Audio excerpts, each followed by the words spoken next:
Spain, in England, and the very best of everything you need to imagine for yourself. The T20 Cricket World Cup is also going on right there with South Africa booking their ticket in the semi-finals, and of course, the MotoGP returned this weekend, and it looks like it's going to be a solid fight for whoever gets the title this season. And what a weekend we had, and what a week we're also having for the lovers of Formula One like me.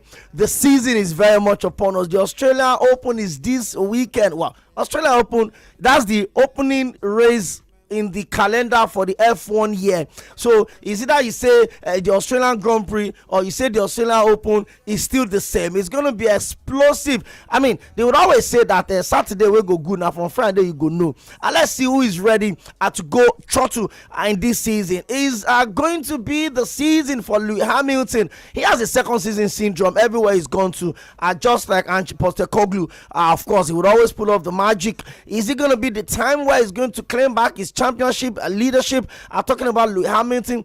Time will tell with his Ferrari journey. And is it going to be Max Verstappen this time around coming back to get a grip of the championship that he won 4 times on the bounce until he lost it the last time out? Red Bull are ready to compete. Ladies and gentlemen, where is McLaren, and where will they also end the 2026-2027 season? All of this and more. Welcome to Sports Cruise on Milan 98.3 FM. We'll talk about a lot of things on the show today, but we'll also focus on the issue of set pieces, specifically corner kicks. The football writers are pushing for the lawmakers in football to look into the conundrum of set pieces. Well, now 138 corner kicks have been scored in the Premier League this season, and Arsenal have scored 16 of those 136. They said that the corner FC yesterday had 3 corners led to the 3 goals yesterday. 2 of them were scored by Arsenal, and the third one by an Arsenal player in Cape, although it's an own goal, ended 2-1 in favor of the table-topping Arsenal to reclaim their 5-point lead against their city rival in Chelsea. But of course, it's last 3 games now for Chelsea are 2 draws and a win. But of course, on the other side of Manchester, the red side of Manchester, it looks like we moved away from the Michael Carrick's they always say it's manager bounce, but oftentimes manager bounce doesn't go beyond 2-3 games. But it looks like Michael Carrick is doing something different. 6 goals in 7 matches from Benjamin Sesko, and they've won 6 games in 7 matches as a manager of the former English Premier League champions Manchester United. They did it again yesterday, although they had way. Even though they had a man advantage, Crystal Palace were certainly not going to come to Old Trafford and allow them to get beaten. So they put up a good fight, but the moment they got our red card, it became a problem. Real Betis yesterday versus Sevilla. Alexis Sanchez still doing the magic as he pulled Sevilla and gave them the chance for a 2-2 draw against them. Of course, in the French League on, the Olympico, it's a big one. Olympique Marseille and Olympique Lyonnais at 2-3. It ended in favor of Olympique Marseille, with Aubameyang getting 2 goals in that game. I guess who gave the final winning goal assist? I'm talking about Sᴘᴏʀᴜnᴇ, the Arsenal player on loan at Olympique Marseille. It was a fantastic show of French football yesterday night right there at the home stadium of Olympique Marseille. 3-2 it ended in favor of Olympique Marseille. We'll talk about all of those on the show today. Unfortunately, a Nigerian female footballer was reportedly kidnapped over the weekend, and before I came on the press today, she has still not been rescued yet. It's quite unfortunate. We've got the full house tonight. Hayok is here, and there's also Dotun standing in for his right-hand man, Agbatomi. Agbatomi goes on leave. I don't know how he does it, but Agbatomi is also not going to be available for the next 1 week. I don't know what. Maybe it's paternity leave, or I don't know. But the way it goes on leave is just very funny. One moment Agbatomi is here, the next moment he has gone missing in action. It was a big weekend, no doubt about that. But there are also fears that the finalissima between Argentina and Spain is in doubt. It was supposed to be played in Qatar, but because of the unrest going on in the Middle East, US, Iraq, Iran, Lebanon, everybody is just on each other's neck. And so I came up with a theory this weekend. So the last time Manchester United played 40 games in a season was during the World War II. Now Manchester United will play 40 games this season, Are we about to see World War III? Let's go on a very short break. When we come back, we pay the bills, and the guys are here, and we dig into everything that went on this weekend in all competitions, including Nigerian Premier Football League. Plateau United have lost their second game in 7 matches, and they got beaten this evening by Barao FC. It was a derby, Kano versus Plateau, but Plateau took the lead, but unfortunately they couldn't sustain it as they lost 2-1 away in Kano. All of this and more when we come back.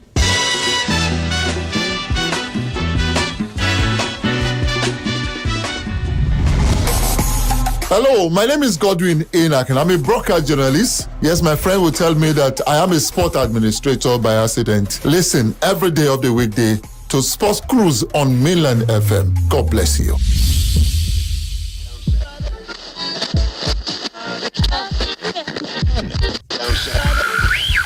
You're listening to Mainland 98.3 FM. The sound of Lagos.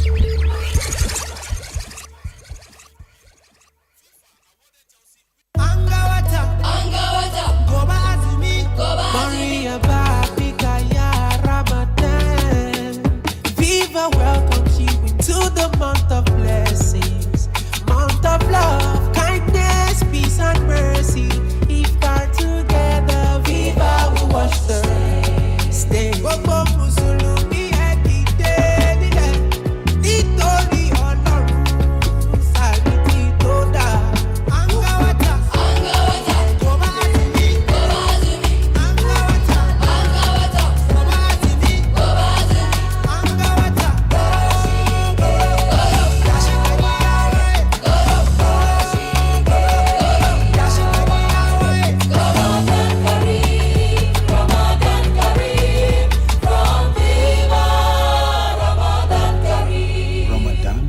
Ready for the development we've all been asking for? The wait is over. The Global Clusters present the 37 Million Youth Digital Literacy Empowerment Initiative, part of the 1 billion Youth Digital Literacy Empowerment Initiative. This initiative is designed to empower you with the skills and knowledge needed to thrive in today's digital world. Here is how to join. Download the Spark Hub app on Google Play Store for Android users, or visit www.thesparkhubs.org on Safari for iPhone users. Sign up and don't forget to leave a good rating. Explore our courses including how to become a digital entrepreneur and innovative mind, mastering creative thinking for success. Connect with like-minded individuals, share your thoughts, and be part of the conversation shaping our future. Also remember to share this opportunity with loved ones, family, and friends. For more inquiries, call 0706 628 1841 or 0802 643 9239. The developments we are all craving for is here. Join the movement today.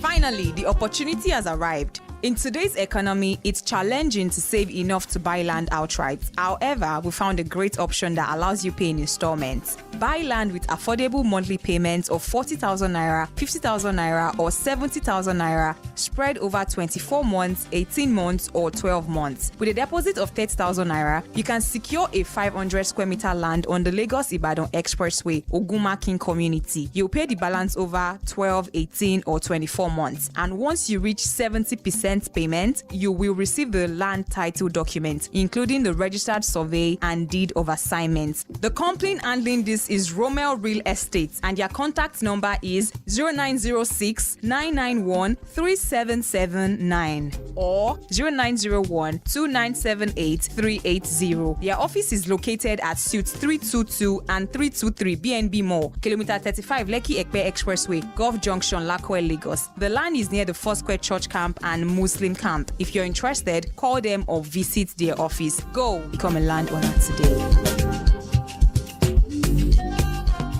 OneXBet. It's time for bonuses and wins. Download the OneXBet app from Google Play or the App Store and start winning today. At the heart of the game, OneXBet. Bet responsibly. 18+.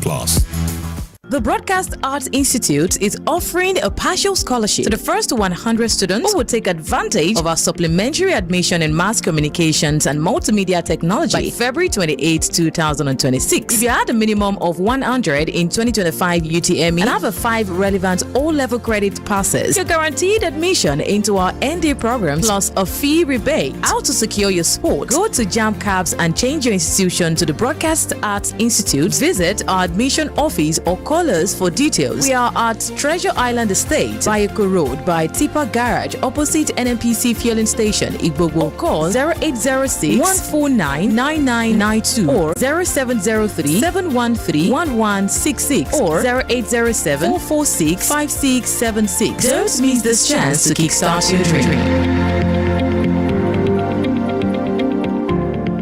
Oh, what a wonderful world of Clean detergent. Oh yes, you can have a clean and bright wash with Clean. Clean detergent is tough on stains, gentle on your hands, and leaves clothes smelling fresh. Oh see, for clean whites in all colors, Clean detergent makes you shine. As you spread it all, you can see the shine of Clean brightness. Now wear your smile with pride and nothing to hide. Clean detergent makes your family clean and happy. Clean detergent, happiness with every wash.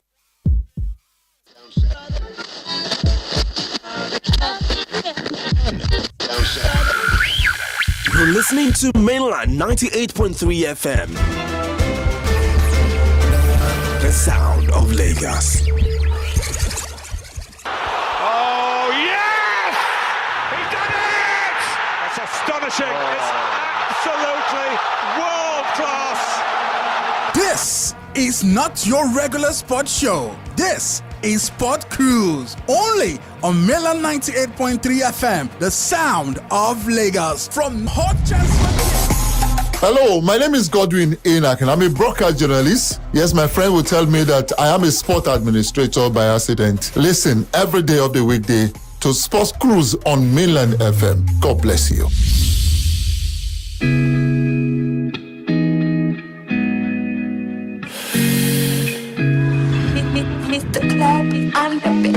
Yeah. She said many things I can do for you if you let me do what I do for you. Farabalẹ̀ fún mi lọ́la, a lè sọ̀rọ̀ tó bá dọ̀la. Yeah. Yippee-yi-yo, keep it on the low, má sọ fara, yeah. No. Keep it on the low, má sọ fara, yeah. Yippee-yi-yo, it's not my birthday, but I got some cake. What you say? Bang bang any day, zoom zoom on my way. Why you keep calling, steady calling? Oh, early mama, you don't even give me warning. Steady bumping, oh, early mama. Look, see I admit it, the cookie is the cookie. They say life's a gamble, I'm talking to the bookie. Placing all the bets, any sets. Only do what aside, any flex. No need to work out, many sweats. Another level, no fee matter any less. I'm telling you around the time to hear me best. Yeah. In your early mama, take it in bed. Show me some love, make it sincere. If you like the thing, take it instead. Don't you fake it instead, make the thing spread. In your early mama, take it in bed. Show me some love, make it sincere. If you like the thing, take it instead. Don't you fake it instead, make the thing spread. Yeah. So many things I can do for you if you let me do what I do for you. Farabalẹ̀ fún mi lọ́la, a lè sọ̀rọ̀ tó bá dọ̀la. Yippee-yi-yo, ìrọ̀lọ́ má sọ fara. Oh, keep it down the low. You make a good girl bad for the matter. When she whines, so she knows that she bad. Go them discuss for the banter. When she enter, party go scatter, go. Oh yeah, make we flex. Your kind is my spec. You can put lipstick stamp on my shirt. We can do this in time for my stress. We can do this in time for my stress. Yes, take it in bed. Show me some love, make it sincere. If you like the thing, take it instead. Don't you fake it instead. make the thing spread. In your early mama, take it in bed. Show me some love, make it instead. If you like the thing, take it instead. Don't you fake it instead. All right, the family of Yᴏᴜᴛ Rebecca, a Nigerian female footballer kidnapped on the Benin Expressway, has called on well-meaning Nigerians to come to their aid at the abductors of their daughter, asking for a 20 million naira ransom. Yᴜᴜᴛ Rebecca, a young female Nigerian footballer who currently plays for pace setters Queen FC in the Nigerian Women Football League Premiership, and was kidnapped along the Benin Expressway while returning home. Adopters are demanding for a ransom of 20 million naira. Well, she's a young woman who has dedicated her life to representing the country's National Women League at the highest domestic level. Right now, she's in danger, and the time is critical. We're making an urgent appeal to football stakeholders, the government, and everyone to make sure that these young female footballer, Yᴜᴜᴛ Rebecca, is rescued alive and well. It's quite unfortunate, really, but then we hope that the government will do the right thing to make sure that she's rescued alive and safe, which is very, very, very important to every one of us.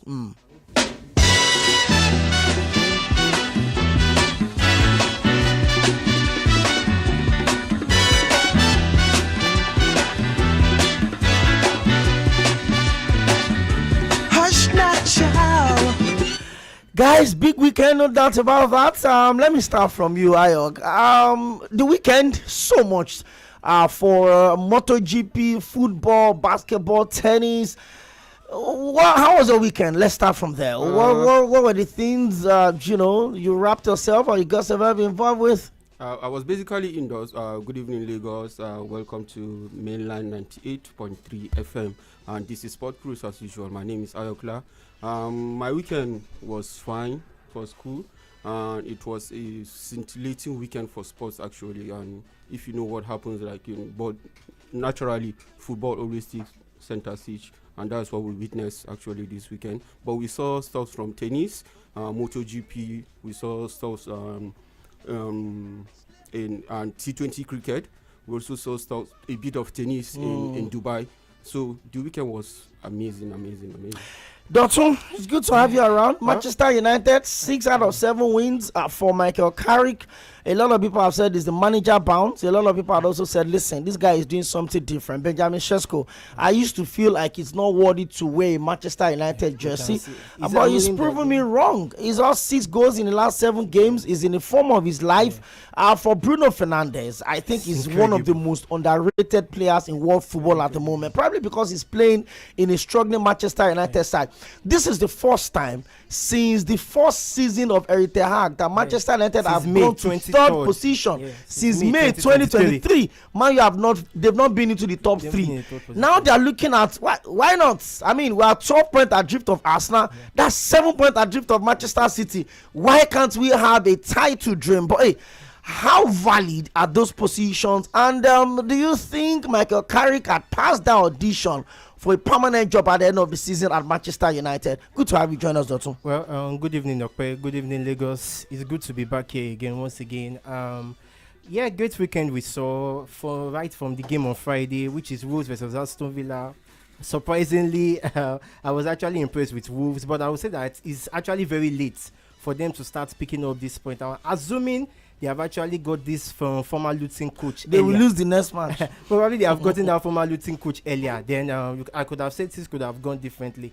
And also for me, the game on Sunday, which is Manchester United versus Crystal Palace, sincerely, it was not really a good game for United. At the beginning, we actually struggled from a set piece. And for me, the second half came in, we increased the momentum, and the penalty came in for us, in which we converted, in which some people still feel that penalty is controversial, in which I don't feel is that I feel it was actually a right call from the referee, and also from Chris Kavanagh too, which he went to go and check the monitor, and at the end of the day we got the goal. And you know that once United can score one, then you know that they will look for the United other will one. definitely, and with the massive 73,000 fans of Old Trafford, they will definitely score the second win, which they actually did in style. And for me, it's a good game, and I would say that for Michael Carrick, he's really doing a fantastic job, because now Michael Carrick is actually the first Manchester United manager to win 5 home matches at Old Trafford, which is very, very incredible. And for me, you like say that, okay, should the board of Manchester United hire Michael Carrick at the end of the season? Yes, I would say yes, but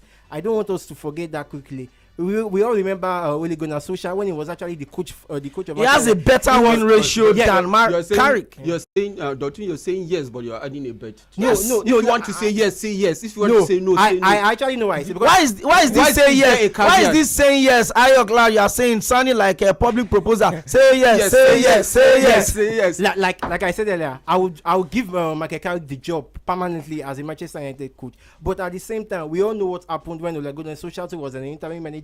He did all he needed to do. And then when he got the job on a permanent basis, and there were sometimes in the season he started struggling, and at the end of the day, we all know what actually happened. But for Manchester United, it's a good one for them. And sincerely, no one expected us to be at this, expected United to be at this position which they are. I mean, why you play once in 13 days? No, that's not even even the game against Everton on Monday. To me, I was disappointed because we didn't really play well, and we just had a chance and we converted it. Yes, it's a result-oriented game. What do you expect? It's about the 3 points. I don't care how it comes. And if you ask me sincerely, I feel Carrick has punched above his weight. Yeah, he has actually done that. But you are also asked, do you think Jim Ratcliffe, the board of United, will actually trust him enough? That's just the problem, because they won't want to make the same mistake they did by. It wasn't that mistake. Hold on, Dotun.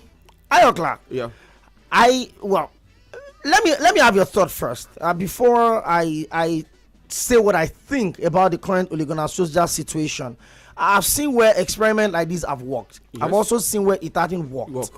But I mean, he's been Manchester United manager now for 10 games, over 2 eras as an acting manager.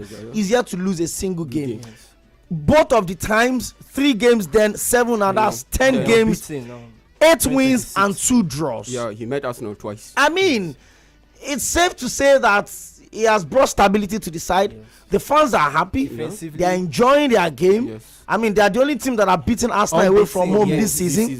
They are the only team that have scored more than 2 goals against Arsenal since 2024, which was Luton Town away from home, that 4-3 victory. So it looks like things are getting good. The players are happy. Benjamin Sesko is getting his job done. The same Kobe that couldn't get into the team under Ruben Amorim, he has started every single game under Michael Carrick. It looks like a sure bet for the World Cup. Everybody's balancing. It looks like the signings of Matheus Cunha, Benjamin Sesko, and Bryan Mbeumo is working magic.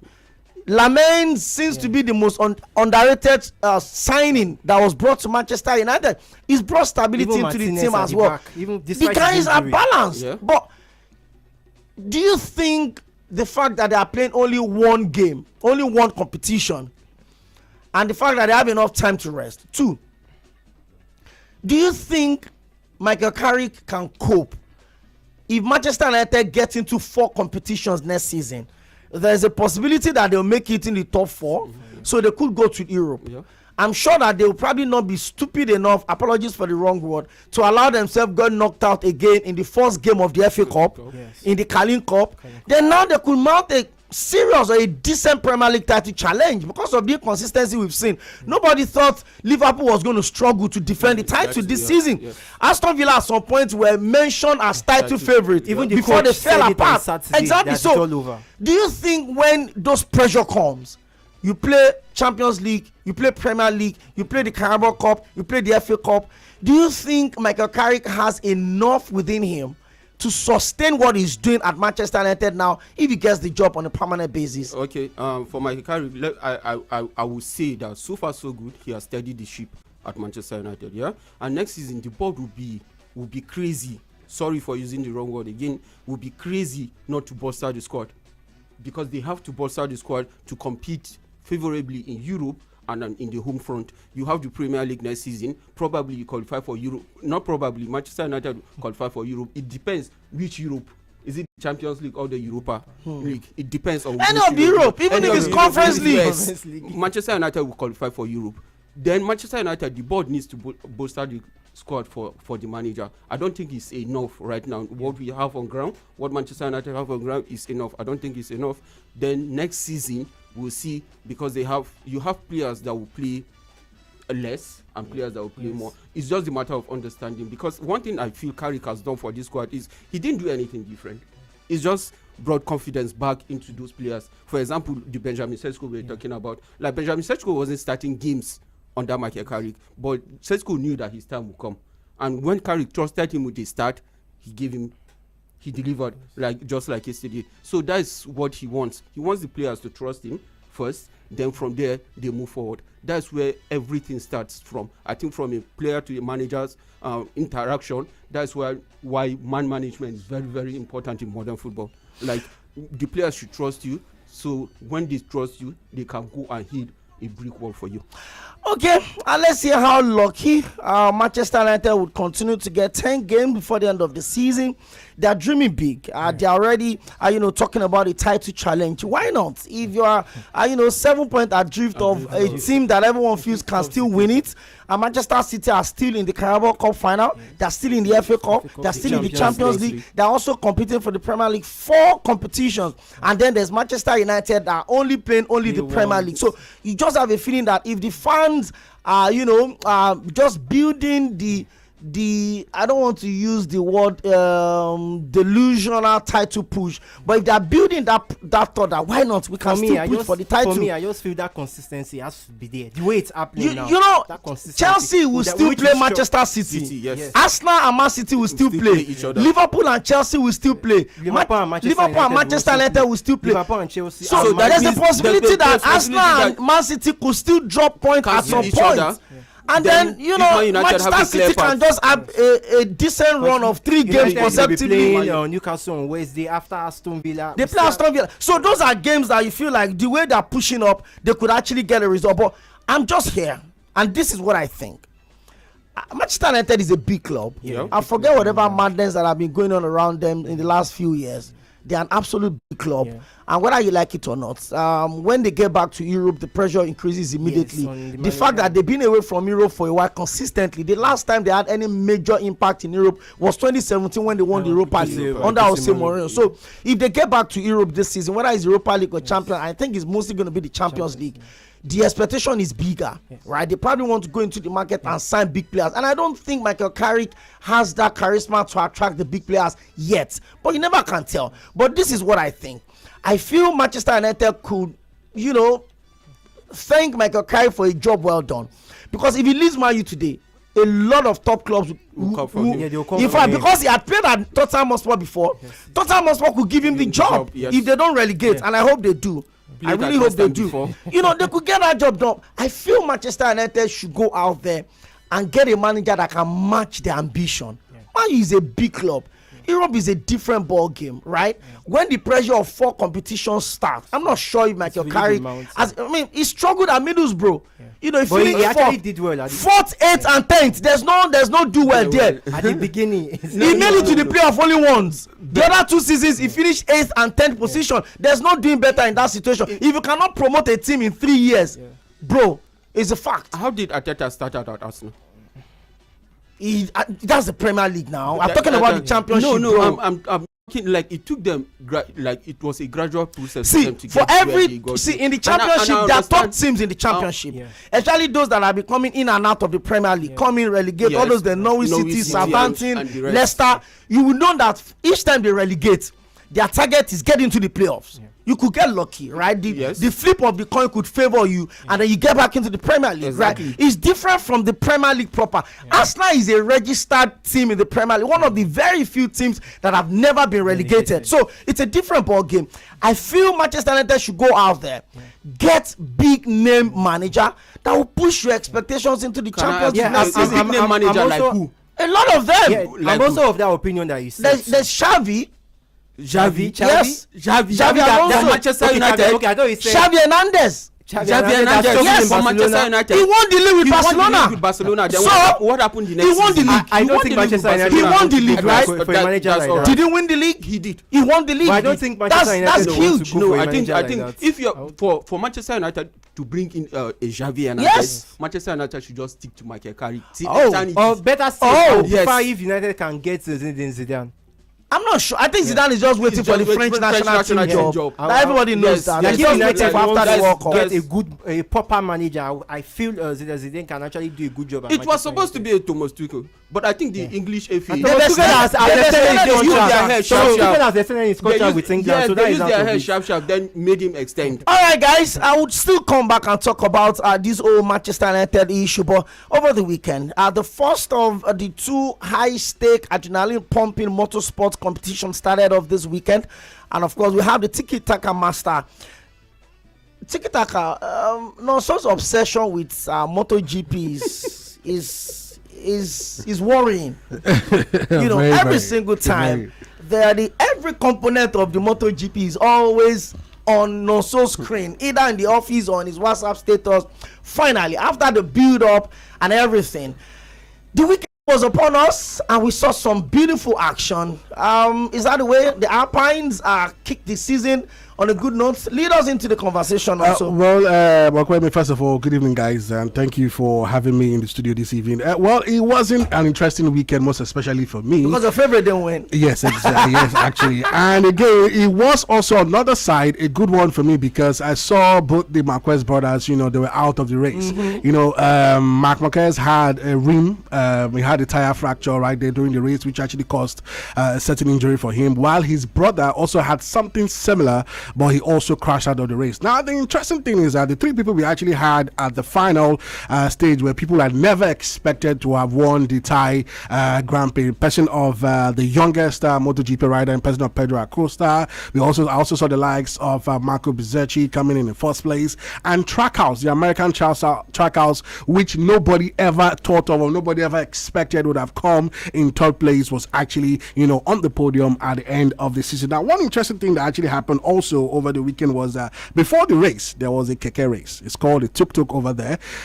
Does the riders having fun with keke and also does showing their, you know, amazing skills and everything. But at the end of everything, Marco Bezzecchi was able to bag 25 points, and Pedro Acosta was also able to go home with 20 points. And Raul Fernandez, who is the rider for the American Trackhouse, was able to go home with 16 points. Now, this is the first time Pedro Acosta, the youngest rider in MotoGP, you know, and of course will actually bag the championship ever in his MotoGP career. It's something actually to celebrate. I actually celebrate with him, but then my big worry is what is going on with Yamaha. Yamaha is really suffering a lot. They had an engine upgrade from V2 to V4, and yet the boat riders are actually struggling, you know, to have a good pace in the race, to have a good pace in the sprint race, to have a good pace also in the practice session. Fabio Quartararo is a higher paid rider, but he's coming out every day to complain that, look, Yamaha should do a whole lot. Fans are dropping out from Yamaha, moving to Ducati, moving to Aprilia, you know, moving to other, you know, racing sport or other racing team out there. But I am still sticking with Yamaha because I believe so much in my own rider, not in the bike. I'm actually sending several messages to Yamaha asking them, look, you guys need to upgrade your bikes and whole lot. The season just started. It's really sad to see both riders coming out in 14th position, and of course also coming out in 15th position. Imagine both riders coming out in the same position. It's a very sad one in the world of MotoGP for me. I watched the race from beginning to the end, but I wasn't happy because I didn't like what really happened to my own team, Team Yamaha. But then congratulations to Pedro Acosta for winning the championship for the first time. He's actually leading in the Riders' Championship currently. So let's see if he can keep up with that particular race, because the man is back, the myth, the legend is back, Jose Martins is back, and he's ready to dominate the season in the world of MotoGP. Okay.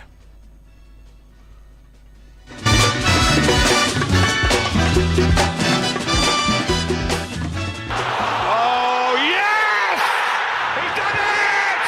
That's astonishing. It's absolutely world class. This is not your regular sports show. This is Sport Cruise, only on Milan 98.3 FM, the sound of Lagos. From hot transfer gist to Champions League drama, from Nigeria football madness to global sport cruise, we bring the vibes, the analysis, and pure football fire. On your marks, get set, go! Iguodala, Curry, back to Iguodala, up for the layup. Oh, blocked by James. LeBron James with the rejection. No long talk. This is where sports meets swagger. No boring breakdowns, just pure energy, passion, and premium banter with your favorite crew on deck every week. Sport Cruise, where sports meets vibe. That is a princely strike from John Duran. Open mouth.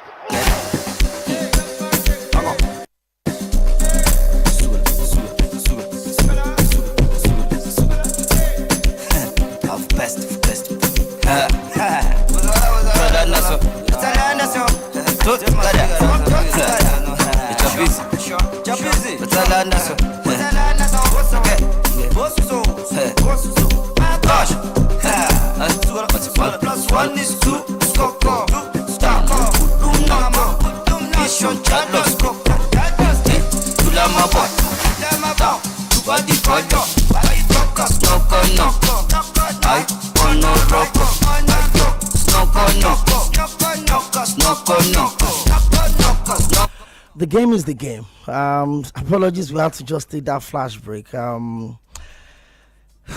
Okay, I just got the news that I just lost a friend right now, and it's a motorbike accident. I'm sure a lot of people that are very conversant on social media will know color on the photo.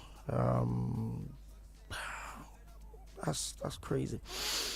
All right, also, it's very funny that we are now discussing motorbike, and the season is always exciting, right? Yes, it is. Yes. And then the expectations are big. For those of us that have always looked at how crazy the high octane, the movement, and all of that, it's not more like the cutting razor, but the fire is on. What are the expectations this season?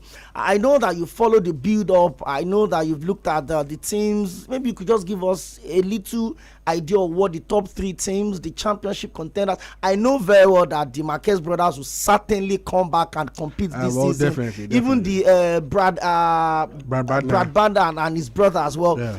What are the expectations this season as the season officially kicked off yesterday? Well, the season actually just started, funny enough. But then again, like you just clearly said, the Marquez brothers have a way of actually coming back, into the season real big. Last year, they did the same thing. They waited till the very end, to ensure that Mark Marquez's name was written in history, coming out as the world champion for 2025. This is 2026, and seeing the likes of, a racing team that nobody has ever heard anything about. Trackhouse Racing, coming in third place, and the youngest rider in MotoGP, taking second position right there is something to actually look out for. But then, if you ask me, one of the three teams I would say people should look out for is the likes of Aprilia, the likes of KTM, and the likes of Ducati. Do not close the doors on Ducati. The fact that Marc Marquez had, a crash in the beginning, and there's looking like most likely he might be ruled out for the next race, but we don't know yet. His medical team are still updating us, on whether he will sit out on the next race. No one yet. But then again, he has a partner in person of Francesco Bagnaia, who is still very much in the race. He came in 8th position over the weekend. Let's see what's going to happen. Another person I'll ask you guys to look out for is Jorge Martins, the man who was away throughout the entire 2025. He's back because of his injury. Yeah, he's back for 2026, and he came out in 4th place, and he sent a message on Twitter after he saw the crash of Marc Marquez, the brothers. He said, look, I am back and I'm ready to fight, to the very end, and this time around it's not going to be about Ducati, it's going to be about Aprilia. A whole lot of transfers will be done later. Talks, rumors are already flying everywhere, but we're keeping our fingers crossed. But I'm still pleading with Yamaha, if they can hear me now, that please, there's a whole lot that we can actually do. We have upgraded the bikes from V2 to V4. Let's see what can happen with this V4. There's a whole lot of potentials. We have amazing riders for Yamaha, Fabio Quartararo and Alex Rins. These guys are really good, but then the bikes are not doing them the necessary justice they need to do. Once again, the team to look out for KTM, look out for Ducati, and look out for Aprilia. All right, you heard, and me every Monday, especially the weekend where there is a MotoGP, I would always bring in one of the best MotoGP analysts you can find anywhere in this country. The Tiki Taka Master would always join us, to bring us up to speed. Don't worry, you can always trust me for the Formula One analysis. I got you covered. Thank you so much, Tiki Taka Master, for being a part of the show. I would always keep in touch, and please, I beg you, you need to ride safe.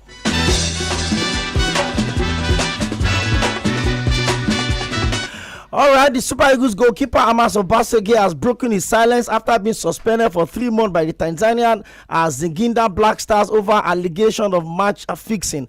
The club confirmed the decision in a statement issued on Friday, the 27th of February, announcing that the 26-year-old would remain sidelined from football activities pending the outcome of an internal investigation.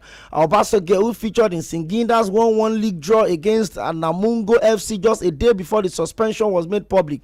According to the club's disciplinary committee, the action was taken following concerns surrounding 2 matches currently under review, including the CAF Confederations Cup match against Flambeau de Center and the domestic encounter with Namungo, according to the report coming out from Tanzania. However, no specific details were provided regarding the exact nature of the allegations or the incident being scrutinized, leaving room for speculations and prompting Obasogie to issue a personal response. Obasogie, in a strong-worded statement, rejected the accusation and insisted that he has never engaged in any match fixing. He says, and I quote, "I state clearly and that I have never engaged in match fixing and I would never do so.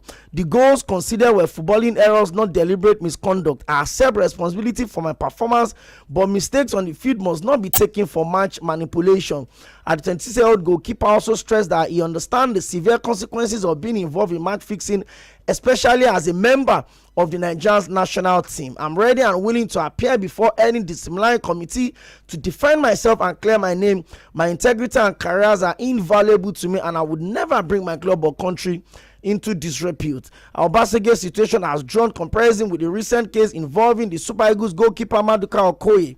In 2023, Okoye, who plays for Udinese, was linked to an Italian betting investigation after suspicious wagers were reportedly placed on the yellow card he received in a Serie A match. Although Okoye denied any wrongdoing, Italian authorities launched a probe and placed him under disciplinary review alongside several associates. The matter eventually concluded with a 2-month suspension, which expired in October 2025, allowing him to resume his career without any major sanctions. For Obasogie, the coming weeks will be crucial as Singida Black Stars complete their inquiries. The goalkeeper who has spent the last 3 years as a backup option for the Super Eagles setup remain hopeful that he will be cleared and allowed to return to action. Guys, what do you make of this one? Back-to-back goalkeepers in the last 3 years. Initially, it was Maduka Okoye. Now is Amos Obasogie. For a player, a lot of people are calling that he should have his time, especially that our number 1 choice goalkeeper is currently unattached. Talking about Stanley Nwabali. Now he's been suspended as well. Talking about Obasogie. Guys, what do you make of these allegations? For me, it's actually very, very sad. And for me, I would actually say that they should actually do a proper investigation before them just speaking out on someone that he did this, he did that. Because majority of these people, they don't really try to find out what's really happened, what actually transpired, if he is actually responsible or not responsible. So I just feel they should do their own work well. I think it was events on the pitch that actually made them start suspecting. Like 2 games particularly were picked, and it was just, for me, if you ask, I would say it was just goalkeeping errors, and even the most professional of goalkeepers in the world commit like this type of errors, and it happens anywhere in the world. You can't just pinpoint and say it's match fixing, or you're trying to give the other team an advantage because you're being paid or something, or your associates are collecting something because of it. I don't think it actually makes sense. Like you said, they should do a proper investigation, and when they find out that there's nothing, they should allow him resume his career properly and peacefully. All right, that's very, very important. And then we also hope and pray that the investigation will be done thoroughly. There won't be any issue around Mago. Thank you very much. I think that's the exact word that perfectly fits into this situation, because sometimes if they don't find way to hang you before to put this kind of thing to you, they too hard like that. All right, let's run you through result of games that were decided over the weekend. Academy Warriors of Maiduguri. It was a battle of the Warriors, by the way, but I think the superior Warrior actually won the game. Academy Warriors of Maiduguri defeated Abia Warriors by 2-0, as their Fonja Warriors Kwara United also defeated Wiki Tourists by 1-0. In the English Premier League on Saturday, FC Bournemouth played a 1-1 draw against Sunderland, as Burnley lost at home to Brentford by 3-4. That was a game for the ages. They were very, very unlucky and robbed in that game. Very unlucky in that game. Yeah.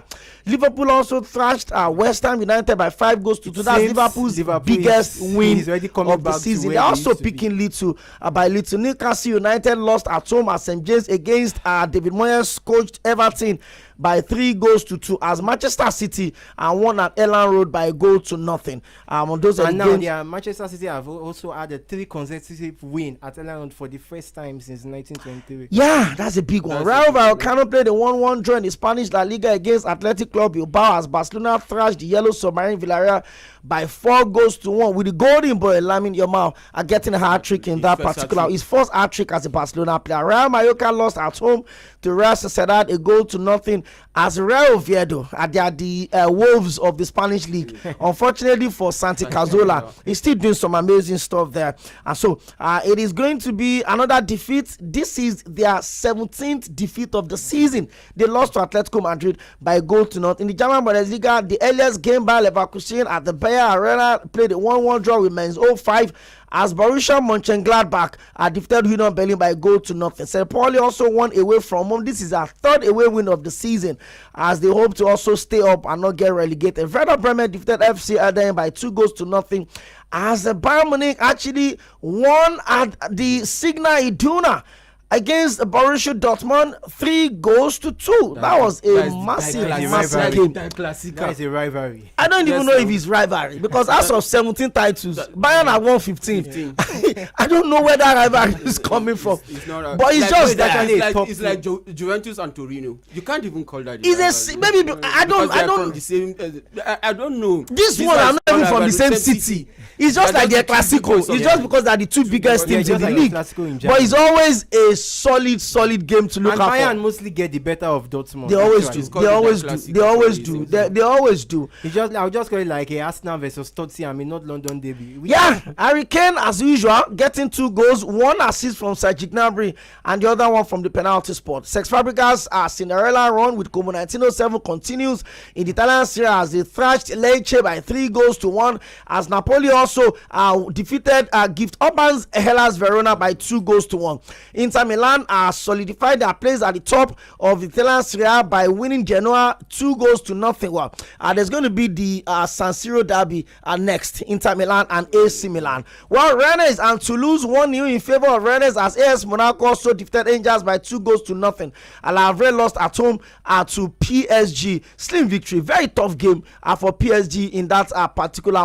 But they won it 1-0. Nigerian Premier Football League, Bayelsa United defeated Rivers United and of course dethroned them from the number 1 spot on the table. The biggest win for the weekend, and Better Insurance biggest win of the season. They thrashed Oga Boys, Ikorodu City 4-0 right there in Benin. Enugu Rangers also defeated Nasarawa United by 2-0, as Enyimba played 1-1 at home against the new boys Kun Khalifat 1-1. Niger Tornadoes and Warri Wolves also played a goalless draw, as Remo Stars returned to winning way, second win in the last 7 games, as they beat Katsina United by 2-0. Shooting Stars also returned to their home turf with a victory as they defeated Kano Pillars 2-1. City boy will make mouth. Yeah, he will soon come back. I will not allow us here. All right, and Nottingham Forest also made it the second back-to-back. 2 defeats against Nottingham Forest for the 3rd consecutive season.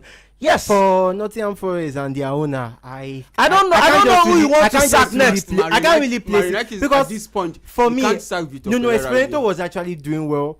like he took them to the conference league spot. Yes. All of a sudden, because of the misunderstanding he had with him, you took him off. You bought Postlogo. See, there's nothing. You bought some Dyche again, and now you bought Baba. There's nothing Evangelos Marinakis want to do now.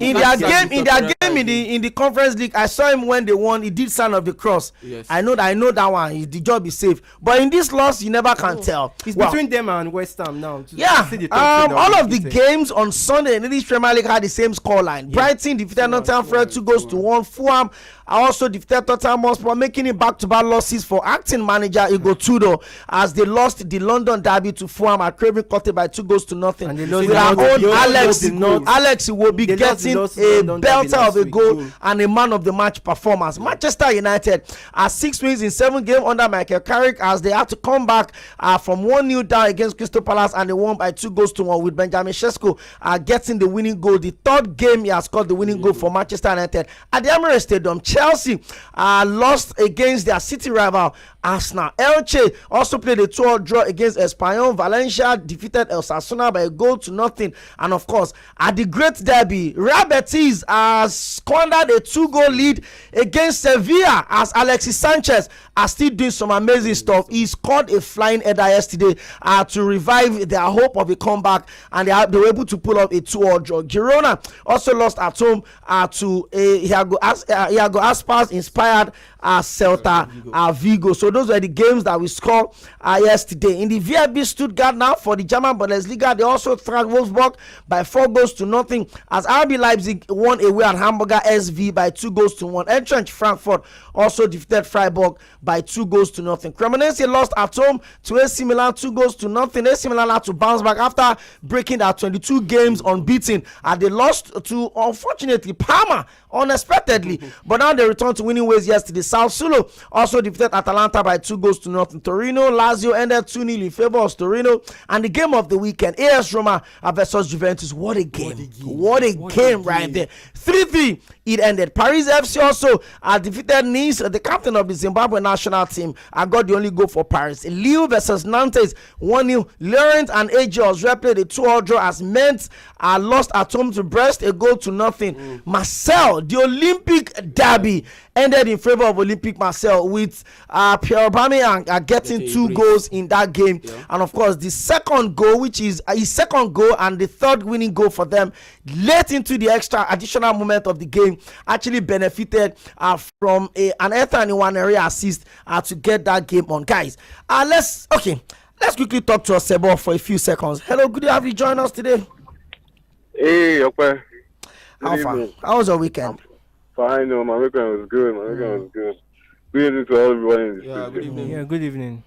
Can I just quickly jump on the Michael Carrick situation? Please.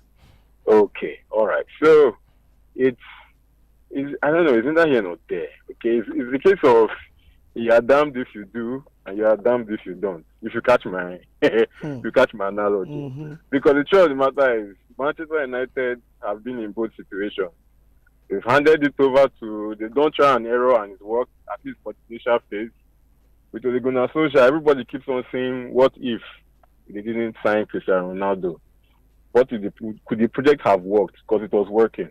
And then they've gone for experience. I'm talking about top managers like Van Gaal, won Champions League, I think treble with Bayern also, if I'm not mistaken. Jose Mourinho won Champions League twice with Inter and Porto. So they've got no experience. They got a manager that was just fresh off winning back-to-back Eredivisie leagues, even though you want to say it's a Dutch league. Yeah. But at least he had won. Carrick has never won. Even Solskjaer, before they got him from, I believe, was in Molde also. Yeah, he had never won. He won the league. He won with Molde. Yeah. Oh, okay. Yeah. But I don't know, was it that he relegated Cardiff? He relegated Cardiff, yeah. So, but that was an experiment that worked. After a Jose Mourinho, we like an experiment now, it didn't work. So I think for now, Carrick is steadying the ship, and I think maybe they should just put that faith. Because the matter is, you can get a high-profile manager, and it won't work. Exactly. And then you still go back to the Michael Carrick. That's what I'm saying. You will spend millions, and you find yourself back to the Michael Carrick that you you're wearing so sure of it. Thank you, Osebo. We have to go. I'm sure we'll have enough time to continue this conversation tomorrow, guys. We couldn't really focus on the Chelsea game, Chelsea-Arsenal game, but we're going to talk about it, tomorrow, and then we'll look at the old drama around the corner, set pieces, and everything. I don't think it's a problem, but hey, I'm sure a lot of people would also want to sink in that. Thank you so much, Dr. for coming. Trayokla. Yeah. It's always a pleasure to have you join us. Tawe is also here with us. We need to go, but don't forget, at 7 p.m., there is a Legacy Lounge, and the part 2 of a series that started last week, Monday, with the legendary Mike Okri. And so you have to join Alex O, another legend as well. And of course, the beautiful and delectable Cordelia Okwe. Both of them will run the conversation from 7 p.m. Mike Okri is going to be the guest, and that is why we're going to be signing up the show today with something very special from Mike Okri. Call this one the Rumba Dance. This show continues tomorrow. Have a beautiful Monday evening and stay safe.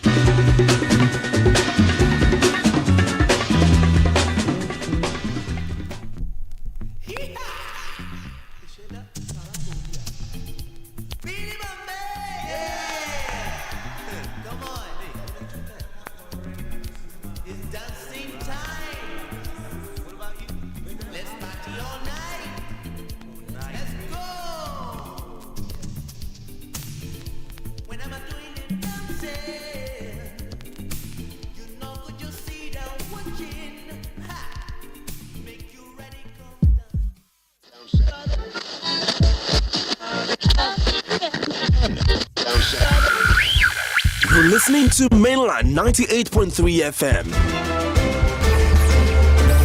The sound of Lagos.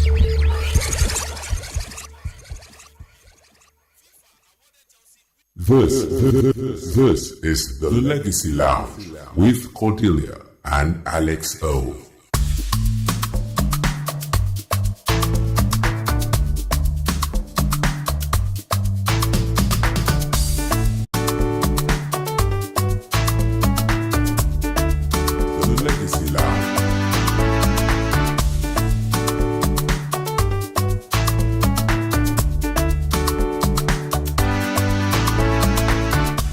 Hello, it's that time again, and we say welcome to the Legacy Lounge, where legends meet and legacy speaks. And when we say legacy speaks, we're talking about the fact that these are people who did marvelously well in their chosen profession in the entertainment sector, and they've left a foundation behind, a foundation that we're celebrating today. Their legacy is speaking. I'm Cordelia Okwe. And I am Alex O. Today, we continue with our session with Mike Okri. You get to hear more about his journey, his story. And a refresher on his music. He's the Rumba King, and yes, we have a lot to say about that. He is our legend for the day. And also, it will be kind of different because you heard last week that he was a broadcaster too, right? So you get to hear his choices then and now, music-wise. So stay with us. This is powered by MTN. Guy, how far? You watch that game? I did. Oh boy, that goal, eh? Hey. Make I call you back. My time go soon finish. Sorry, I forget sir, get extra 3 minutes to take talk. I wonder why you hold a cut call. When na MTN better gist you dey use. Me, I still dey enjoy my free 2,100 airtime on top my new MTN SIM. Yes, so get 3 minutes extra on MTN better gist. Text BG to 312 to collect your own awoof. The Legacy Lounge with Alex O and Cordelia, where we reminisce on all our timeless tunes, where legends meet, where legacy speaks. Don't miss it, don't miss it, don't miss it, don't miss it.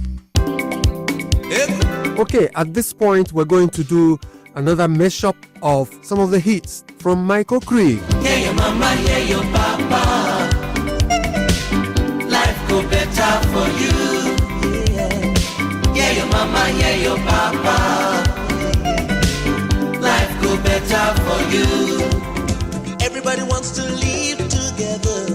Why can't we be together? Why can't we live together? Why can't we live? Why can't we live? together.